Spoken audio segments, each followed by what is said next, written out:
A história de hoje ocorreu no distrito lá de Etawah, na Índia, e é sobre uma moça chamada Sumitra, que teria morrido e revivido, mas quando ela voltou à vida, teria aparentemente perdido toda a consciência de sua antiga vida, e mostrando o conhecimento, os comportamentos e traços de uma personalidade de uma mulher bem diferente dela. Essa mulher seria Shiva Tripathi, que viveu no mesmo distrito, mas morreu de repente ao ser esmagada por um trem ferroviário 2 meses antes do ocorrido de Sumitra.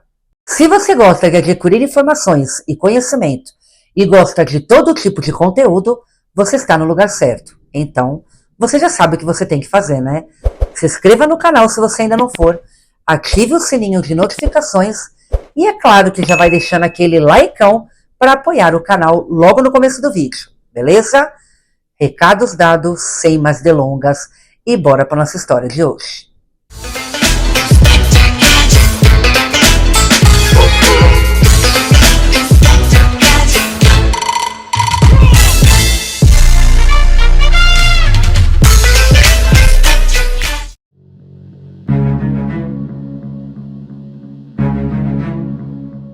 Sumitra Singh nasceu por volta dos anos de 1968 na Índia, filha de um homem nativo que se chamava Angad Kanaglan. A família era descendente do guerreiro Thakur, um nível abaixo de descendência brahmine. Sua mãe morreu quando ela ainda tinha 11 anos. Anteriormente, ela foi abandonada por seus pais e viveu por 8 anos com um primo mais velho em um distrito vizinho. Sumitra nunca frequentou a escola na época, mas aprendeu leitura e escrita rudimentares pelo primo, que frequentou a escola por apenas 1 ou 2 anos, mais ou menos. Quando Sumitra tinha 13 anos, a família dela casou ela com um homem chamado Jagdish Singh, da aldeia de Sirapura, e se mudou com a sua família para lá. Assim como seu pai estava, seu marido também estava frequentemente ausente de sua vida, às vezes por meses, sempre buscando empregos em cidades distantes.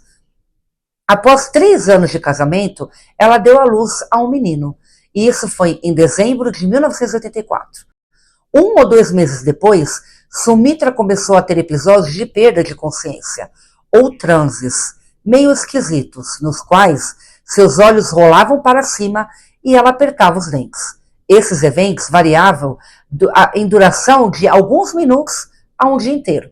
Às vezes ela dizia depois que tinha sido possuída pela deusa Shantar Mata, de quem ela era devota.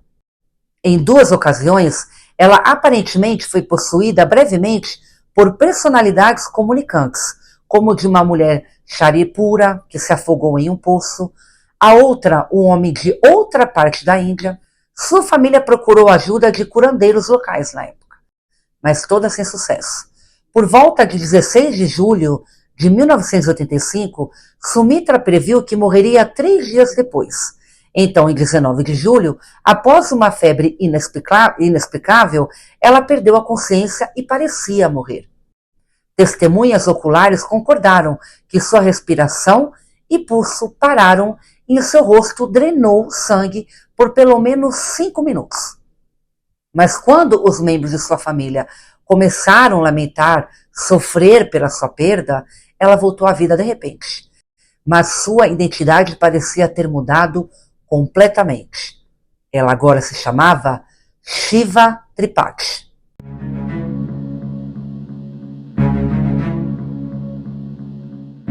Shiva Tripathi nasceu em 24 de outubro de 1962, em uma família de descendência brahmine. O pai dela, Ranshai Tripathi, era professor universitário. Shiva cresceu na cidade de Etawah, na Índia, e se formou na faculdade com um bacharelado em economia doméstica. Aos 18 anos, ela entrou em um casamento arranjado com Shedila e se mudou com sua família na pequena cidade de Jidpur. De acordo com o costume indiano, o casal tinha 2 filhos apelidados de Rinku e Tinku.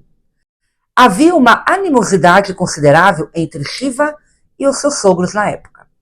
Os primeiros pesquisadores que investigaram esse caso especularam que os sogros estavam irritados pela educação superior que Shiva tinha e pelas maneiras mais urbanas. No entanto, um psicólogo indiano, Parameshwar Dayal, que também investigou o caso, escreveu que a família de Shiva considerava seu dote de casamento insuficiente.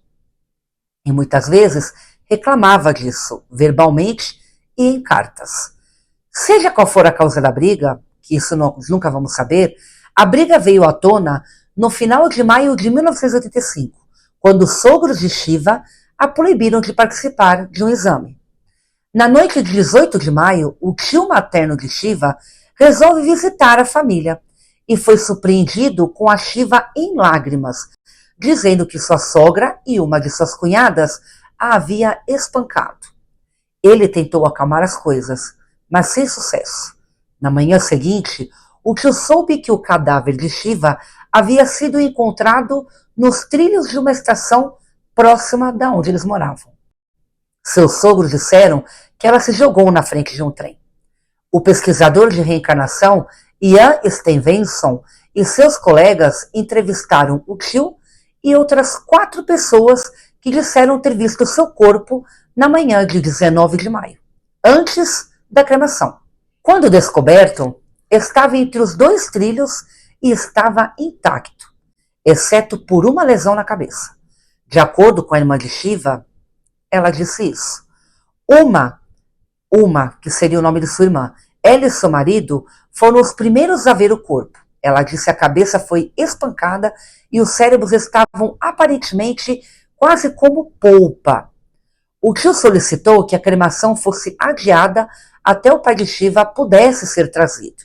Mas enquanto ele estava viajando para buscar Ranchi Tripathi, os sogros obtiveram permissão das autoridades locais para cremar o corpo de Shiva, acelerando a queima, adicionando óleo combustível no corpo.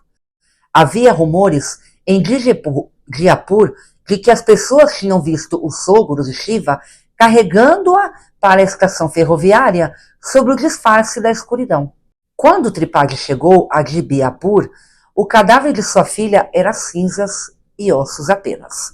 Ele relatou a morte à polícia e iniciou um inquérito. O marido e o sogro de Shiva foram presos, mas depois libertados por falta de evidências. Sua sogra e cunhada se esconderam por alguns meses e foram presas quando voltaram em 1986.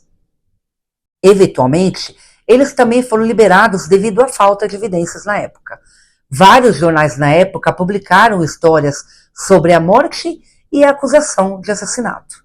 O pai de Sumitra relatou em um documentário para a BBC que quando Sumitra acordou na época, ela parecia não reconhecer seu entorno, ou seja, as pessoas ao seu redor. Ela falou muito pouco por um dia. Então começou a dizer que seu nome era Shiva e que havia sido assassinada por seus sogros em Jaipur. Ela não queria ter nada a ver com o marido e os filhos de Sumitra, mas queria ser levada para ver os dois filhos de Shiva. Ela declarou muitos detalhes sobre Shiva e sua vida, que os pesquisadores aprenderam com parentes e testemunharam as declarações. A família de Sumitra disse aos entrevistadores que naquela época eles não sabiam nada de uma mulher chamada Shiva, que havia morrido em Jaipur.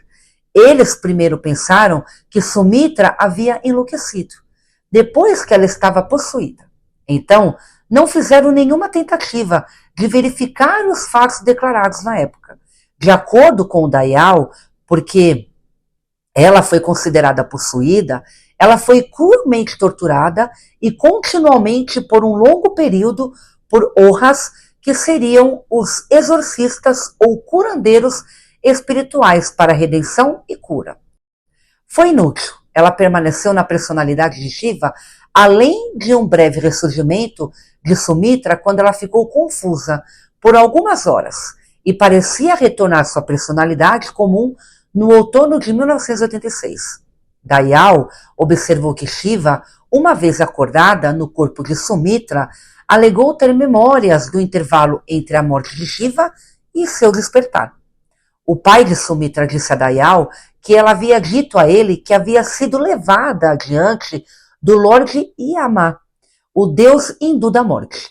Ela viu pessoas com os pés virados para trás sendo punidas de acordo com seu karma. Algumas sendo chicoteadas, outras sendo jogadas em água fervente. A deusa Santoshi Mata veio em seu auxílio, escondendo-a sobre a prancha em que Yama se sentou e alimentando-a. Depois de alguns dias, Sumitra implorou por misericórdia de Yama, que concordou em mandá-la de volta por mais 7 anos de vida. Enquanto visitava Jayapur, o pai de Shiva, Ransia Tripathi, ouviu um boato de que sua filha falecida possuía uma garota em Shirapura. No entanto, foram cerca de 3 meses antes de ele visitar Sharipura. Em 20 de outubro de 1985, o pai de Shiva foi para conhecer Sumitra pessoalmente.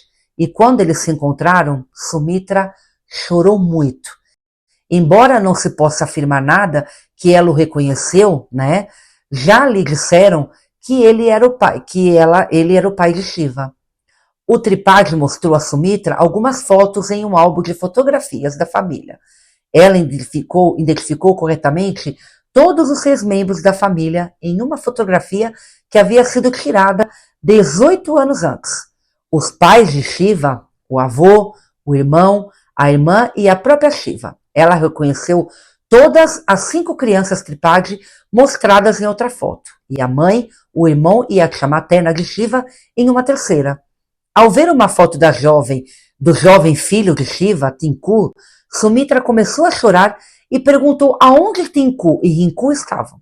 Ao ver uma foto da cunhada de Shiva, ela disse: "Esta é a Ramakant, que me bateu com um tijolo." Esta declaração convenceu Tripathi inteiramente que Sumitra era sua filha que retornava. De 17 pessoas em 8 fotografias, meus amigos, ela identificou 12 sem hesitação e 3 com alguma hesitação, não reconhecendo apenas 2.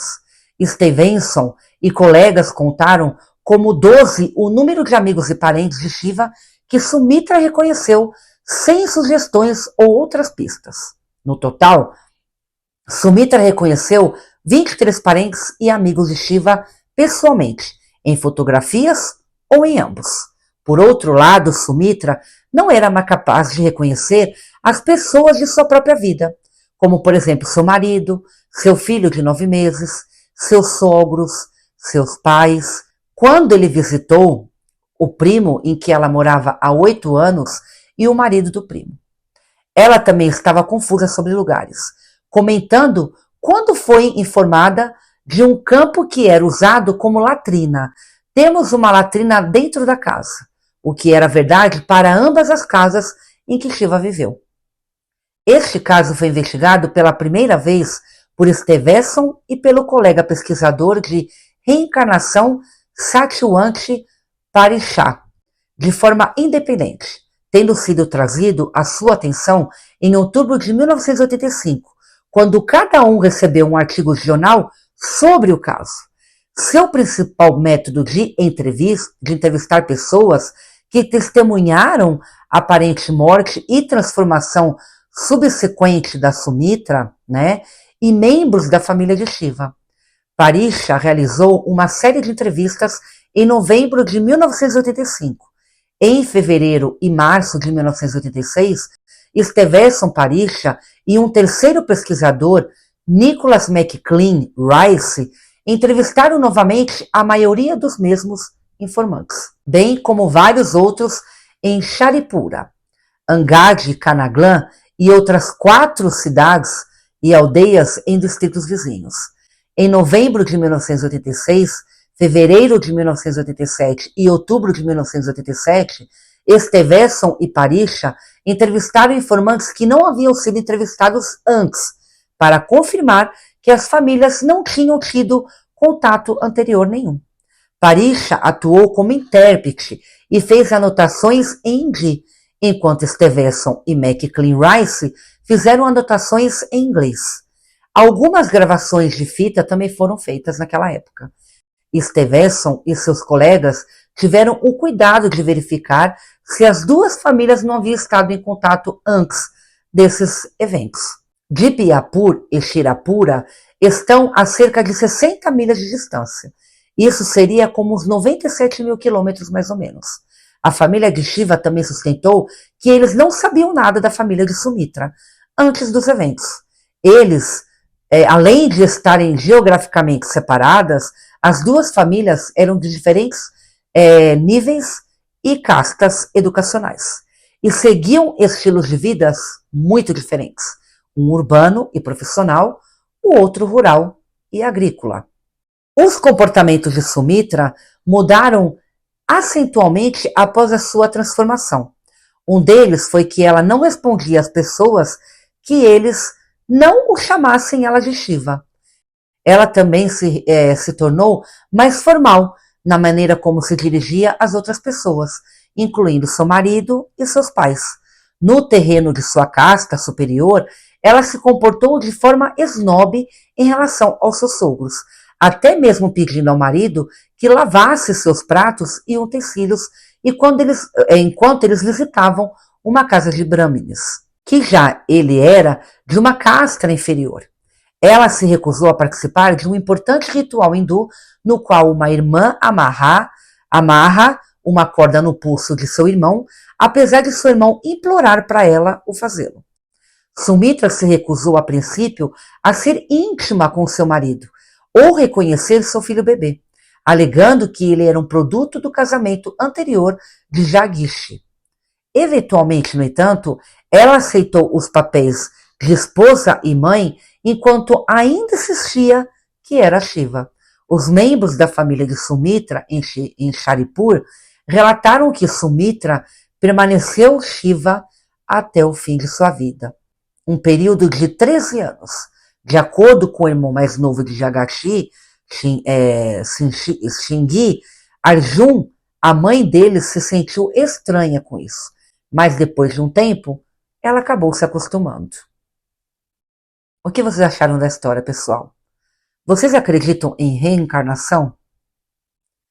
Pode ser que seja verdade, pode ser que seja mentira, eu não sei. Mas que essa história é bem interessante, ela é. Deixe nos comentários o que vocês acharam sobre os vídeos, sobre o assunto do vídeo, tá bom, pessoal? Pessoal, antes de eu me despedir de vocês, eu quero dar um último recadinho para vocês. Eu acho que vocês já perceberam que eu comecei a postar uns vidinhos curtos aqui no canal, né? Por que disso? Porque assim é mais conteúdo para vocês. Porque às vezes eu posto vídeo longo, né? E fica só aquele conteúdo. Então eu quero trazer mais conteúdo para vocês, mais informação, mais conhecimento.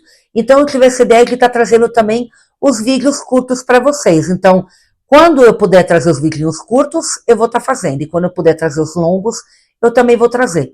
Que assim é mais conteúdo para vocês. Então eu quero pedir para vocês de coração que vocês não esqueçam também de estar assistindo os vídeos curtos, porque são também assuntos muito interessantes que são importantes vocês saberem também, tá bom? Então eu vou ficando por aqui, pessoal. Uma boa noite a todos. Eu espero ter ajudado vocês de alguma forma com o meu vídeo, ter levado conhecimento e informação para vocês, tá bom? Muito obrigado por todo o apoio, pessoal. Eu estou muito feliz porque a gente está quase batendo 1000 inscritos. E quando a gente bater 1000 inscritos, eu vou estar trazendo um vídeo bem especial para vocês como agradecimento. Tá bom, pessoal? Muito obrigado por todo o apoio. Vocês são demais. E que Deus dê em dobro para vocês toda a ajuda que vocês estão me dando, tá bom? E que Deus sempre ilumine todos vocês e estejam sempre com vocês, tá bom? Um forte abraço a todos. Um beijo. Que todos fiquem bem. E a gente se vê no próximo vídeo. Até a próxima!